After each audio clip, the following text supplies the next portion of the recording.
It only makes our lives fuller and richer. Black people like international travel.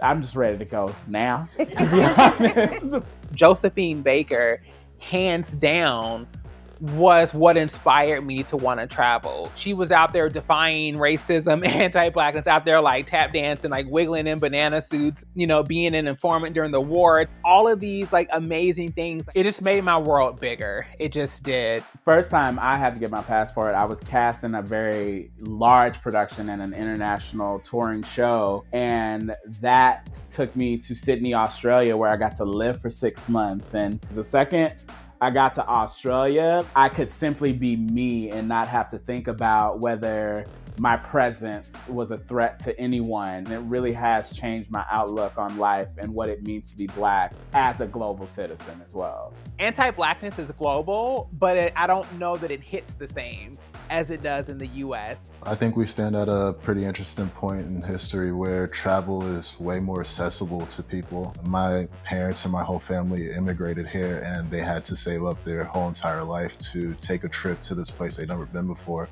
The majority of people in America are immigrants. It's just African Americans were forced here, so they didn't come here with a record of where they came from. I remember getting my passport for the first time and the reward in getting to go to Colombia. It was everything. One of the things that I looked at is people's relationship to the environment. You hardly saw cars on the road. Everybody was on mopeds, like these like bikes. We're so quick to call another country third world, but in many ways, they're far more advanced than we are. There's this supremacy around being an American, that we've already thought to ourselves that we are more educated, that we are more cultured. So I think that it's an exercise in how to shed that supremacy. Whenever I go to a different place, I can see Americans walking around, be like, why can't you understand me? Like, why don't you speak this language? And I was like, we are a guest. I've even had to like tell my mom, because I'm like, why don't you just try saying hello and goodbye and thank you in Spanish when we're in Mexico? And she's like, oh, okay. And I'm like, what? Love my mom. She did it by the end of the trip. It's just this discomfort that comes with like humbling yourself in a different place. It's totally worth the investment to just get out and see the world and see that it's so much bigger than us. Honestly, for me, I felt the same way. Like, these countries and this culture is different from us. Learn something from it.